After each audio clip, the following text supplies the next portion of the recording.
वर्णानाम् अर्थसंघानां रसानां छंदसामपि मंगलानां च कर्तारौ वंदे वाणी विनायकौ नमामि सद्गुरुं शांतं सच्चिदानंद विग्रहं पूर्ण ब्रह्म परानंदम ईशमानंदी वल्लभम माधुर्यरसकल्लोलां शिवशक्त्यैकरूपिणीं अमृतानुभवार्थाय वंदे ज्ञानेशनंदिनीं योगेन चित्तस्य पदेन वाचां मलं शरीरस्य च वैद्यकेन योपाकरोत्तं प्रवरं मुनीनां पतंजलिं प्राञ्जलिरानतोऽस्मि।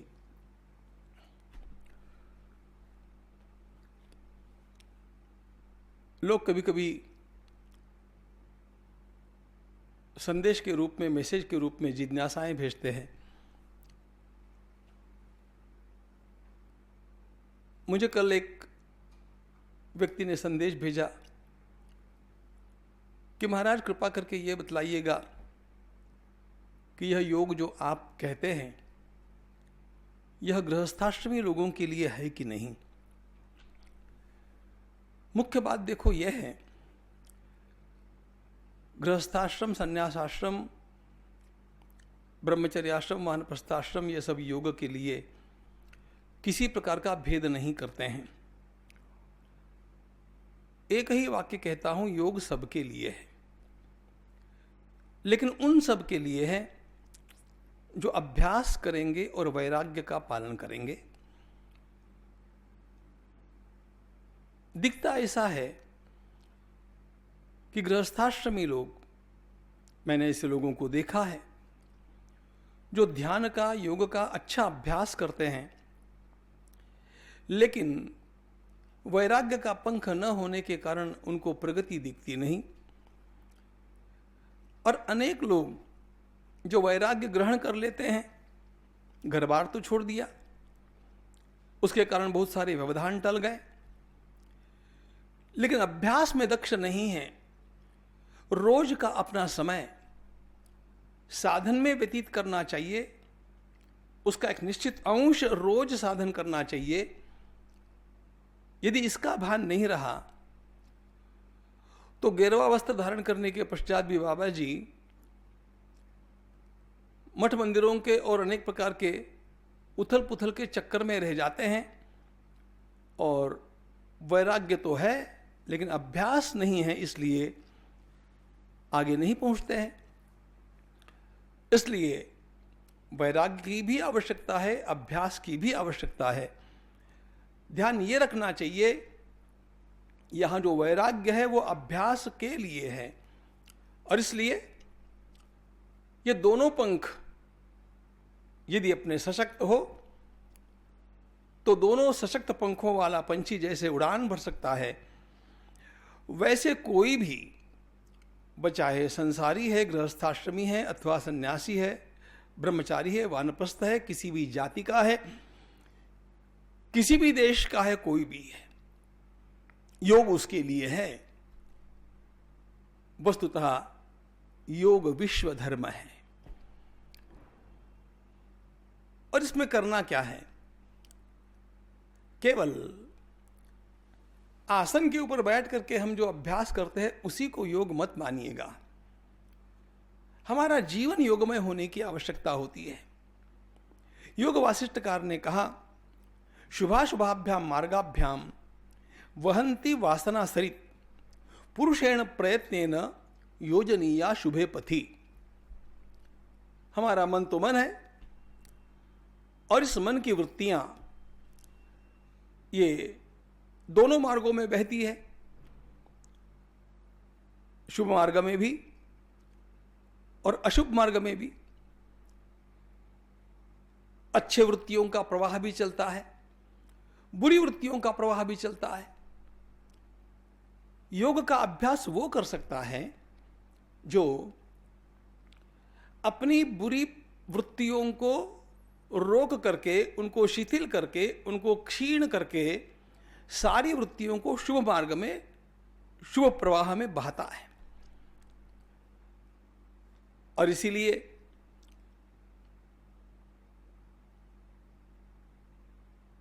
इंद्रिय सुख, भौतिक चाकचक्य, किसी प्रकार का उच्छृंखल व्यवहार, ये भी करते रहेंगे और योगाभ्यास भी करते रहेंगे, आसन प्राणायाम किया, ध्यान के लिए बैठे, इससे योग नहीं होगा।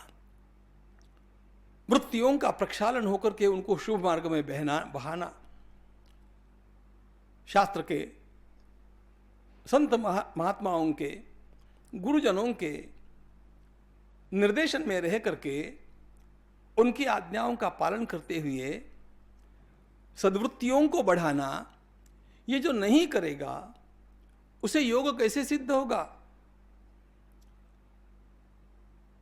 और एक बात है, जितना जितना हम बाहर की ओर देख करके भौतिकता में रमेंगे, उतना उतना हमारा मन अधिकाधिक तमोगुणग्रस्त होता जाएगा। मन जड़ है कि चैतन्य है, इसके बारे में योग वासिष्ठकार ने बड़ी सुंदर बात कही। वे कहते हैं जड़ा जड़म मनोविद्धि, मन जड़ भी है, मन अजड़ चैतन्य स्वरूप भी है। अर्थ क्या हुआ? उन्हें कहना यह है कि जितना वह दृश्य को देखेगा उतना उसमें जड़त्व का प्रमाण बढ़ेगा, और जितना दृश्य से विन्मुख होकर के दृष्टा की ओर देखेगा उतना उतना वह चैतन्यमय होता जाएगा। तो यह ध्यान के अभ्यास के पश्चात भी दिन भर करने के काम है। इसलिए मैंने परसों कहा था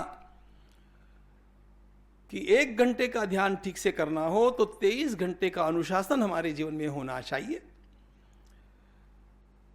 और यह अभ्यास कैसे सगुण स्वरूप से किया जाता है, इसको हमने थोड़ा सा देखा चित्त को एकाग्र करने के लिए।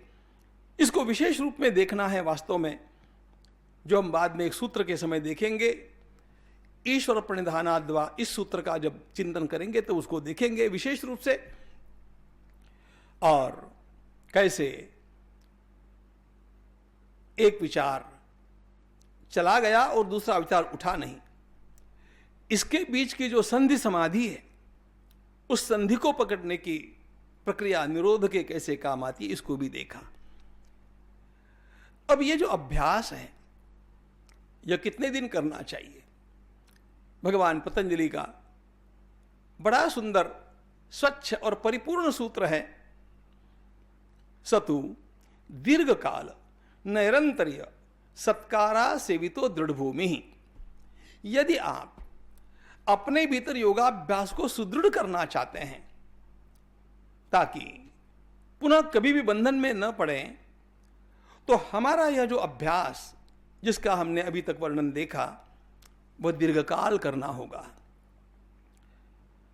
4-6 दिन अथवा महीने 2 महीने अथवा एकाध शिविर में जाकर के कुछ वहां पर अभ्यास कर लिया और साल भर बैठे रहे, उससे योगाभ्यास नहीं होता है। योगाभ्यास दीर्घकाल की बात है। कितना दीर्घकाल? हमारे भीतर जितना उत्साह होगा उतना काल कम लगेगा, और जितने कम उत्साह से चलेंगे उतना काल अधिक लगेगा, लेकिन फिर भी कुछ तो काल लगेगा ही लगेगा। वेदांत में एक सुंदर उपमा आती है।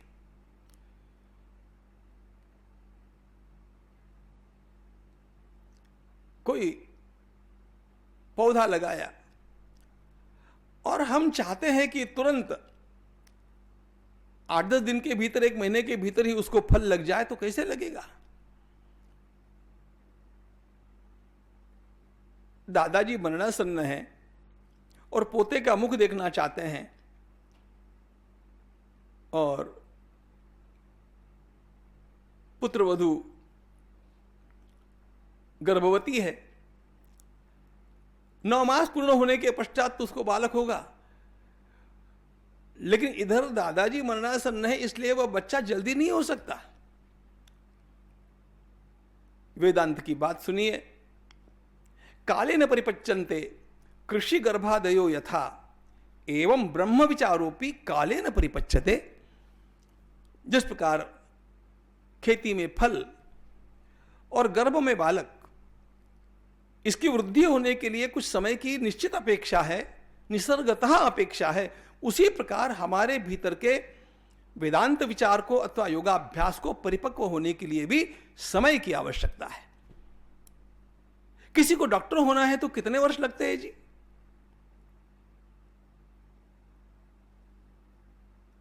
पढ़ने लिखने में यदि इतने वर्ष हम लोग स्थूल विद्या को प्राप्त करने के लिए मान लेते हैं तो यह तो सूक्ष्म से सूक्ष्म विद्या है। इसलिए हमारे यहां पर कहा, कोई भी व्रत कम से कम 12 वर्षों के लिए लीजिए, तब जाकर के वह स्थिर होगा। वो 12 वर्ष का काल एक तप कहलाता है। यह तो मैं केवल उदाहरण के लिए बतला रहा हूं। वैसे भगवान पतंजलि ने कहा है, सतु दीर्घ काल, पूरे जन्म भर करना पड़ेगा, अनेक बार तो अनेक जन्मों तक यह चलता रहेगा। उसका वर्णन भी बाद में देखेंगे। फिर उसमें एक बात और है, दीर्घ काल तो करना है, लेकिन वह अखंड करना है, रोज रोज करना है। ऐसा नहीं कि महीने भर में 8-10 दिन छुट्टी ले लिए, 2-4 महीने तो किए और फिर महीना 15 दिन छोड़ दिए। वो योगाभ्यास प्रतिफलित नहीं होता है।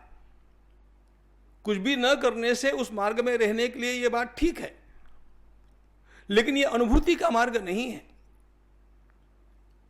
एक भी दिन योगाभ्यास खंडित नहीं होना चाहिए, यह हमारे शास्त्रकारों का आग्रह है। आपको एक गंभीर बात बतला देता हूं। वृंदावन के महान संत, सिद्ध संत पूज्य उड़िया बाबा एक बात कहते थे कि एक दिन का जप यदि खंडित हो गया तो महीने भर का फल चला जाता है। एक दिन खंडित हुआ और महीने भर का फल चला गया, तो हमारा तो कितना नेगेटिव बैलेंस हो गया होगा, विचार कीजिए। इसलिए यह अखंड चलना चाहिए, रोज चलना चाहिए। इतना हो सकता है कि कभी जितना समय देना था रोज देते हैं उतना नहीं दे पाए, फिर भी एकदम खंडित किया, ऐसा तो योगाभ्यास नहीं चलता है। सतो दीर्घ काल नैरंतर्य। फिर कहते हैं सत्कारा सेवितो दृढ़ भूमि। सत्कार का अर्थ है श्रद्धा। हम एक साधन कर रहे हैं और यह परिपूर्ण साधन है। यह हमारे जीवन का उद्धारक साधन है। इस साधन के फलस्वरूप सदा सदा के लिए हमें दुखों से छूट जाना है। तो उस साधन के प्रति हमारी आत्यंतिक श्रद्धा होनी चाहिए। सत्कार कहते हैं इस श्रद्धा को। अब यह श्रद्धा जितनी दृढ़ होगी और जिस प्रकार की होगी, उसी प्रकार का परिणाम फल के लिए उपलब्ध हो जाएगा। भगवान तो भगवत गीता में श्रद्धा को बहुत महत्व देते हैं। श्रद्धा मयोयम पुरुषः यो यच्छ्रद्धः स एव सः। भगवान तो कहते हैं कि साधक की पहचान ही उसकी श्रद्धा से होती है। जिसकी जितनी जैसी श्रद्धा होगी उतना उसे वह फल निश्चित रूप से और अधिक मात्रा में प्राप्त होता। यह सत्कार बुद्धि अथवा यह श्रद्धा हमारे भीतर अपने साधन के लिए निरंतर जागृत रहनी चाहिए। योगाभ्यास करने वालों में भी तो सभी समान नहीं होते हैं ना। कुछ वास्तव में अध्यात्म साधना के रूप में परमात्मा तत्व के ज्ञान को प्राप्त करने के लिए योगाभ्यास करते हैं। उनके भीतर की वह श्रद्धा सात्विक श्रद्धा है, उसमें दिखावा नहीं है। ऐसा साधक कभी भी दिखावा नहीं करेगा। वो अपने साधन को बड़ी गंभीरता से और श्रद्धा के साथ करता है। कुछ लोग बस जिज्ञासा से, भाई ये भी शिविर में जा रहे थे इसलिए चलो जाकर के देखे तो सही क्या है, क्या होता है योग, क्या होता है अभ्यास, इसलिए आ गए। और वहां पर जो साधन सिखाया जा रहा है वहां पर अथवा अपने घर पर जाने के पश्चात केवल इस जिज्ञासा बुद्धि से ही एक क्यूरियोसिटी, देखे तो सही, इस दृष्टि से करते हैं तो यह राजस श्रद्धा हो गई। ऐसे व्यक्ति को वो फल नहीं मिल सकता जो सात्विक श्रद्धा वाले केवल अध्यात्म ज्ञान मूलक अपना अभ्यास निरंतर करते जाते हैं। और फिर कुछ लोग तो ऐसे होते हैं कि वो केवल दिखावे के लिए योगाभ्यास करते हैं।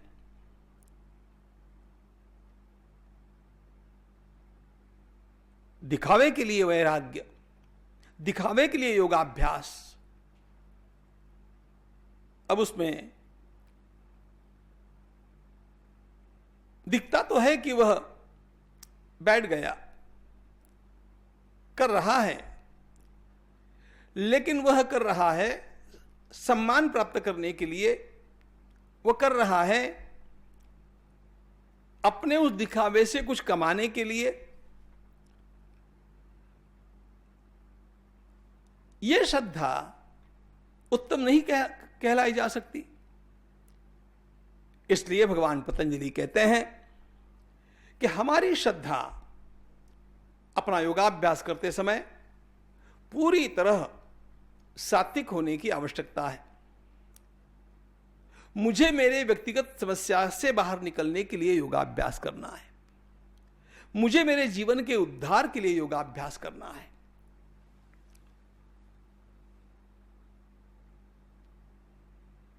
यह श्रद्धा लोग देखे, उसका विज्ञापन हो। अरे उत्तम साधक तो विज्ञापन से अपने मन में मर जाता है। उसको लगता है कि ये मेरा कोई दिखावे का विषय थोड़ी था।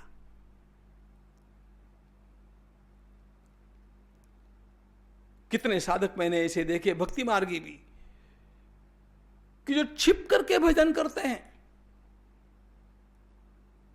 हम इतना समय भजन करते हैं किसी को पता न चले।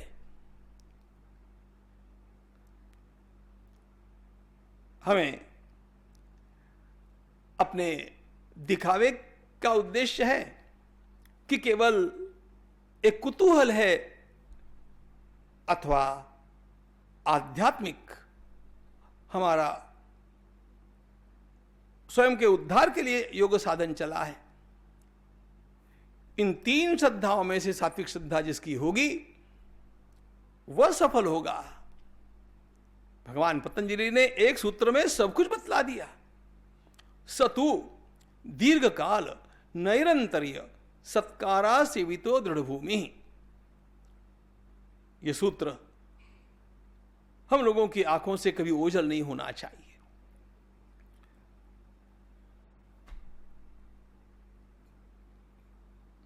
कितना भी काल इसके लिए दिया जाए वह कम नहीं लगना चाहिए, वह अधिक नहीं लगना चाहिए। दीर्घकाल अखंडता और सात्विक श्रद्धा से युक्त होकर के ये योगाभ्यास जिसने जिसने भी किया उसने यदि एक साथी को अपने साथ हरदम रखा है तो सफल होकर के रहता है। और साथी का नाम, जिसकी संगति कभी मत छोड़िएगा, ऐसा ज्ञानेश्वर महाराज कहते हैं, उस साथी का नाम है वैराग्य। वीतरागते सारखा जोडून ठेवला नित्य सखा, जो आगवियाची भूमिका सवे चाले, क्या होता है वैराग्य दिखेंगे। ज्ञानेश्वर महाराज।